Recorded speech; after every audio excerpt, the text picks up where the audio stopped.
పాత్రికేయ మిత్రులకు నమస్కారం. ఈ పత్రికా సమావేశంలో సహచార మంత్రివర్గ సభ్యులు, పార్లమెంట్ సభ్యులు, శాసన మండలి సభ్యులు, శాసనసభ్యులు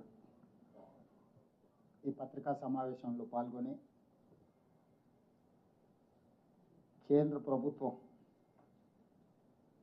తెలంగాణ రాష్ట్ర ముఖ్యమంత్రిగా విదేశీ పర్యటనలకు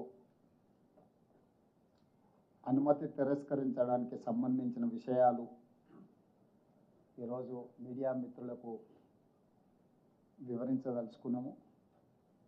ప్రధానంగా మీకు అందరికీ తెలుసు, తెలంగాణ రాష్ట్ర ప్రభుత్వం తెలంగాణ రైజింగ్ 2047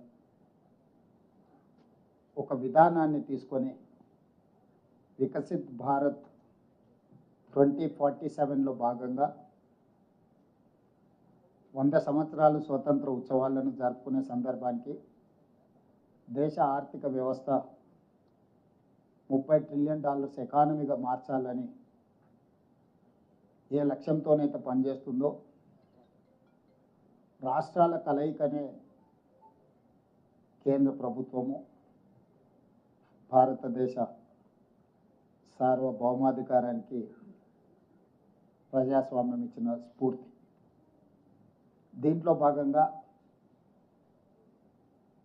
విదేశీ పర్యటనల ద్వారా ముఖ్యంగా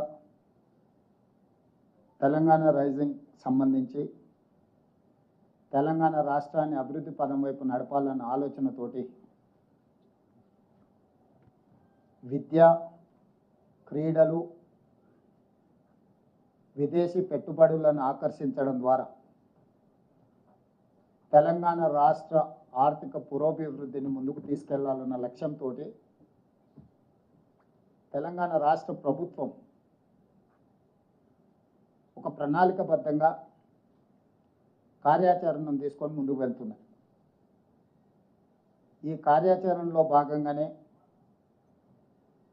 ఈరోజు విదేశీ పర్యటన నిర్ణయించుకొని విదేశాంగ మంత్రిత్వ శాఖను ముఖ్యమంత్రి కార్యాలయం సంప్రదించి తెలంగాణ రాష్ట్ర ప్రభుత్వం తరఫున విదేశీ పర్యటనను ఖరారు చేసుకోవడానికి గతంలో జరిగింది. ఇప్పుడు కూడా అదే ప్రయత్నం మేము చేయడం జరిగింది. దురదృష్టవశాత్తు కేంద్ర ప్రభుత్వము ఇంగ్లాండ్కు అనుమతి ఇచ్చి అమెరికా పర్యటనను తిరస్కరించింది. కేంద్ర ప్రభుత్వ వైఖరిని కాంగ్రెస్ పార్టీ అధ్యక్షుడు, జాతీయ అధ్యక్షుడు మల్లికార్జున్ ఖర్గే గారు, పార్టీ శ్రేణులు ఈ దేశంలో విద్యా విధానాన్ని, క్రీడల విధానాన్ని, పెట్టుబడుల విధానాన్ని ప్రోత్సహించడం ద్వారా యువతకు అత్యంత మేలు జరుగుతుందని భావించిన వాళ్ళు కోట్లాది మంది కేంద్ర ప్రభుత్వం యొక్క వైఖరిని తప్పుపట్టడం జరిగింది. ఈ సందర్భంగా మినిస్ట్రీ ఆఫ్ ఎక్స్టర్నల్ అఫైర్స్ నా పర్యటనను తిరస్కరించడమే కాకుండా కేంద్ర ప్రభుత్వంలో అధికారంలో ఉన్న రాజకీయ పార్టీకి సంబంధించిన నాయకులు కూడా నా పర్యటనకు సంబంధించిన వివరాలను తప్పుదోవ పట్టించే విధంగా, తెలంగాణ రాష్ట్ర ముఖ్యమంత్రిగా వ్యక్తిగతంగా ఆరోపణలు చేసే విధంగా ఈరోజు భారతీయ జనతా పార్టీ నాయకులు మాట్లాడడం జరిగింది. భారతీయ జనతా పార్టీ నాయకుల గురించి నేను మాట్లాడదలుచుకోలేదు. ఎందుకు అంటే వాళ్ళకి ఆ స్థాయి లేదు.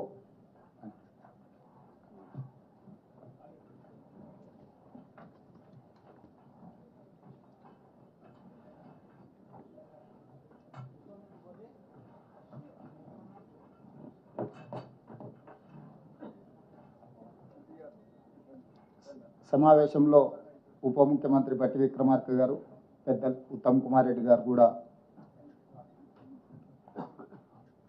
క్యాబినెట్ సబ్ కమిటీ సమావేశాన్ని అర్థాంతరంగా వాయిదా వేసుకొని ఈ పత్రికా సమావేశంలో వారు జాయిన్ కావడం జరిగింది. అయితే భారతీయ జనతా పార్టీకి సంబంధించిన నాయకులు విచక్షణ కోల్పోయి ప్రభుత్వం మీద, అధికారిక పర్యటన మీద అవాస్తవాలను చెప్పడమే కాకుండా ఆరోపణలు చేసి తప్పుదోవ పట్టించే ప్రయత్నం చేసింది. కాబట్టి ఈరోజు భారతీయ జనతా పార్టీ నాయకుల విషయంలో నేను స్పందించదలుచుకోలేదు. ఇది రెండు ప్రభుత్వాలు, ప్రజాప్రతినిధులు సంబంధించిన అంశం. రాజకీయ అంశాల జోలికి వెళ్లకుండా ప్రభుత్వాలు నిర్వహించవలసిన బాధ్యత గురించి ఈరోజు కేంద్ర ప్రభుత్వానికి నేను గుర్తు చేయదలుచుకున్నా. ఈరోజు నా పర్యటనలో భాగంగా మేము అప్లికేషన్ పెట్టినప్పుడు అప్లికేషన్లో స్పష్టంగా, ఎందుకంటే ఇది అఫీషియల్ కరెస్పాండెన్స్ కాబట్టి డిస్క్లోజ్ చేయొద్దు అనుకున్నా, కానీ ఈరోజు వివరాలు ఇవ్వలేదు. అందులో అసంపూర్ణమైన వివరాలు ఉన్నాయి. ముఖ్యమంత్రి గారి పర్యటన దాపరికం ఉంది అనే రకంగా ఈరోజు వాళ్ళు మాట్లాడడం జరిగింది. ఇది మినిస్ట్రీ ఆఫ్ ఎక్స్టర్నల్ అఫైర్స్కి సంబంధించిన మా అప్లికేషన్. సిఎంఓ కార్యాలయం పెట్టిన విజ్ఞప్తి.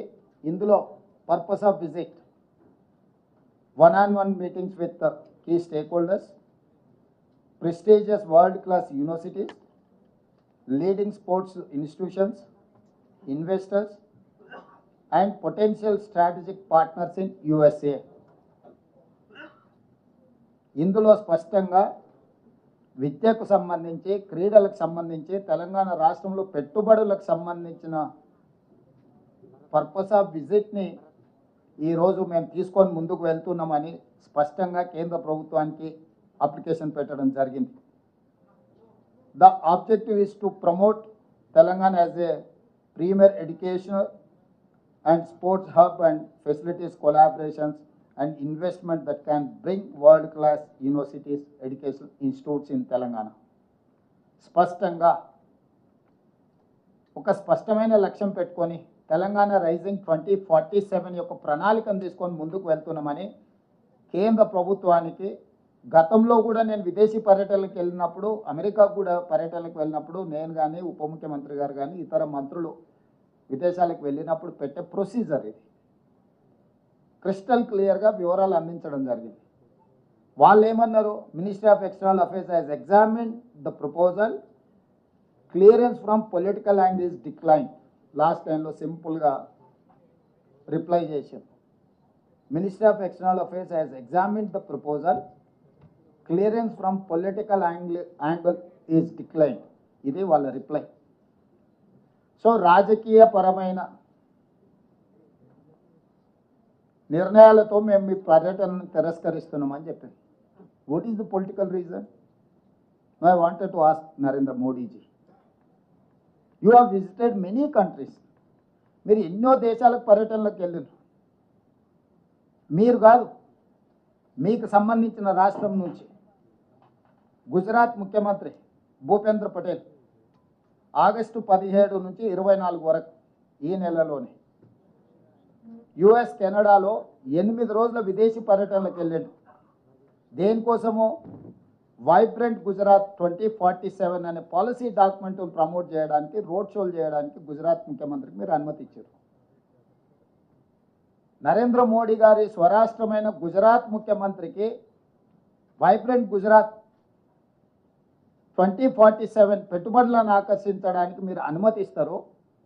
అతను కెనడా, అమెరికా లాంటి దేశాలలో పర్యటిస్తాడు, పెట్టుబడులు పెట్టే వాళ్ళతో కలుస్తాడు, మాట్లాడతాడు, గుజరాత్లో పెట్టుబడులు పెట్టమని ఆహ్వానిస్తాడు. అదే తెలంగాణలో తెలంగాణ రైజింగ్ 2047 పాలసీలో భాగంగా ఎడ్యుకేషన్, స్పోర్ట్స్ అండ్ ఇన్వెస్ట్మెంట్స్, వీటి కోసం తెలంగాణ ముఖ్యమంత్రి పర్యటన చేస్తా అంటే అమెరికా పర్యటనను తిరస్కరిస్తారు. నేను ఒక ప్రశ్న సూటిగా కేంద్ర ప్రభుత్వాన్ని అడగదలుచుకున్నాను.